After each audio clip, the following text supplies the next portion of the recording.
Je voulais te raconter un peu l'histoire, du challenge limite, de comment c'est né ce projet, en fait. C'est que ça fait vraiment des années, depuis que je suis enfant, que j'étudie un peu mes parents.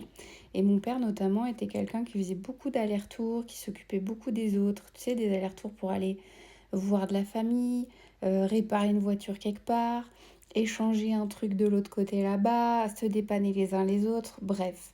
Ça partait dans tous les sens. Et c'était génial, c'était spontané, c'était quand t'es petit, voilà, tu pars, tu montes dans la voiture, tu sais pas ce qui t'attend, etc. Mais derrière ces phases de très grande envie de bouger, de donner, de sauver les autres, il y avait des phases de grande fatigue et d'indisponibilité émotionnelle de sa part, en fait. Ça, voilà, je mets des mots plus tard, hein, en grandissant. Et voilà ce que je vis quand je suis dans mon enfance. Il y a même un jour, tu sais, j'ai vécu 2 ans en Corse pour mes études. Et je sais pas pourquoi, il y a un mec qui vient avec nous dans la voiture jusqu'en Corse et qui fait que de se plaindre tout le long. Je crois qu'il venait de se séparer, enfin bref. Et donc on se retrouve avec ce mec parce que papa avait tout le temps quelqu'un à aider, à sauver. Et donc voilà, on emmène ce mec avec nous en Corse qui, même au téléphone, se plaignait à un pote pour dire ah, il n'y a rien qui va et tout. Alors que nous, on se regardait avec papa, on était devant, euh, tu sais, le barbecue. On était au soleil en Corse, tout allait bien et le mec faisait que se plaindre. Bref, ça sera une petite prise de conscience pour un autre poste, mais voilà. Donc toujours à aider à penser aux autres avec derrière des grandes phases de repli, des grandes phases où il n'est pas dispo émotionnellement, ou voilà, ça va pas. Et moi, je me vois faire pareil. J'ai un accident de voiture à 20 ans, mon petit frère est traumatisé crânien, j'ai beaucoup, beaucoup de culpabilité. 6 mois plus tard, papa met fin à ses jours.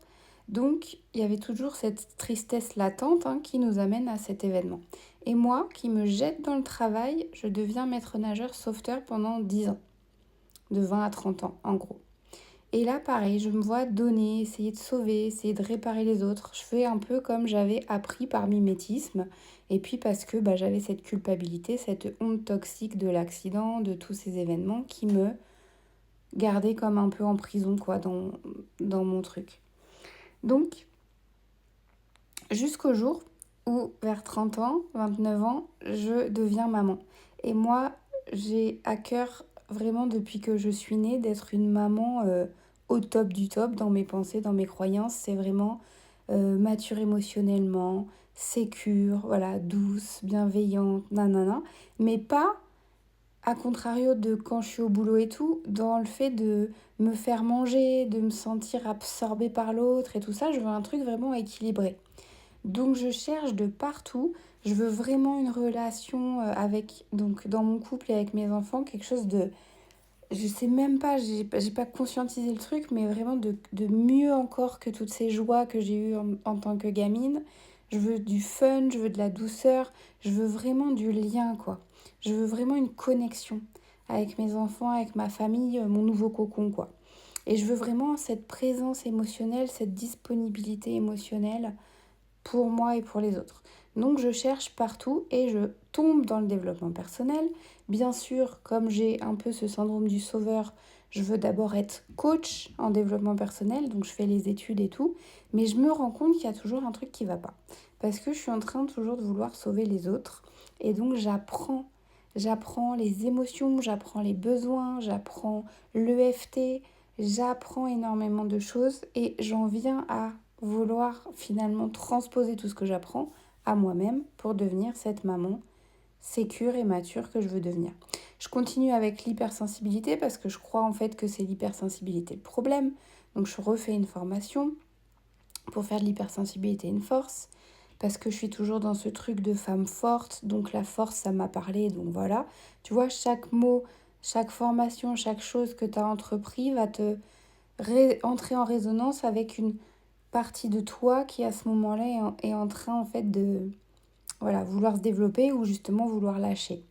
Puis je continue avec vraiment la théorie polyvagale, c'est pour ça que je vous parle du nerf vague, du système nerveux. Je me forme à l'EFT, je me forme aussi sur les traumas pour aller comprendre en fait que toutes les petites choses qui ont été là où j'étais susceptible, en fait c'est des marqueurs, ça a laissé des empreintes dans un système, mon système qui est devenu un peu traumatisé dans le sens il y a des impacts, il y a des empreintes. Et donc, plus je vais libérer les émotions, plus je vais avoir conscience de tout ça. Et plus je vais pouvoir me réapproprier toutes mes parts et harmoniser tout ce truc-là et faire de tout ça une histoire, changer et transformer ma perception de toute cette histoire, de tous ces événements. Et puis, bien sûr, je me suis libérée surtout de la phobie sociale aussi qui s'était installée depuis que j'étais dans ma boucle de honte toxique et de culpabilité avec cet accident où je suis au volant en octobre 2009. Malgré le fait que ce ne soit pas de ma faute sur le papier, je vis avec cette culpabilité pendant des années, puisque 6 mois plus tard, mon père met fin à ses jours et que pour moi, tout est lié, tout est de ma faute, etc. etc. Voilà comment est né le challenge limite. C'est parce qu'après des années de recherche, je mets le doigt sur le dénominateur commun de tous mes maux, de tous mes symptômes, de tout ce que je vis, de tout ce que je traverse, de surtout comment je vois les choses, comment j'aborde la vie avec ces lunettes déformantes qui floutent ma réalité. Je crois que je dois donner toujours plus. Je crois vraiment que je suis là pour réparer, sauver, aider, contribuer. Comme mon père là qui est toujours en train de sauver tout le monde et on se retrouve dans des situations pas possibles avec des gens qu'on connaît pas dans des endroits, voilà. Donc, euh, c'est comme ça qu'est né le challenge limite.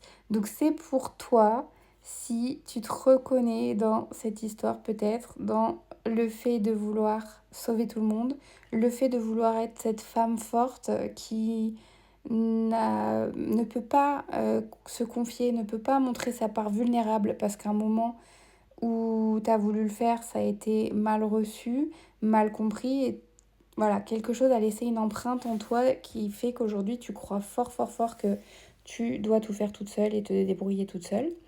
Voilà, c'est pour toi si tu attires des relations toxiques, des personnes qui profitent de ton énergie.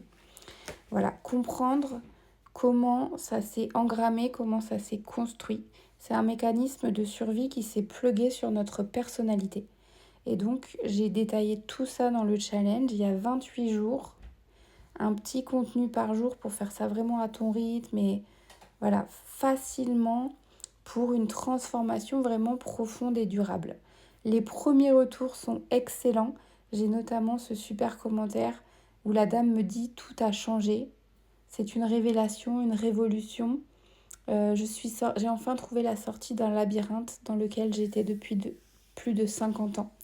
Et donc je pense aussi vraiment que mon père était dans ce labyrinthe-là. Donc ça a énormément de sens pour moi personnellement, en plus de mon histoire. Et je pense vraiment que je ne suis pas la seule à être dans ce labyrinthe et que j'ai trouvé la clé et que comme quelqu'un qui découvre une île et qui a envie d'en profiter tout seul peut-être une semaine ou deux, rapidement on a envie de ramener les personnes avec nous. Donc, rapidement, on a envie de faire partager ça. Donc, je trouve qu'il est vraiment transformationnel, ce challenge. Et aussi, je me suis appuyée sur le point de vue, bien sûr, de la psychiatrie, sur des auteurs, des psychiatres, des psychologues, etc. Mais j'aime tellement, tellement plus le point de vue du développement personnel, avec tout ce champ lexical dans l'ouverture, dans le fait de faire de ces événements, de ces épreuves, des opportunités pour sa croissance personnelle. Enfin voilà, on reparlera de tout ça. Ici, je voulais juste te raconter l'histoire de la naissance du challenge limite. Et si tu le souhaites, le lien est dans la bio. Prends bien soin de toi, je te souhaite le meilleur.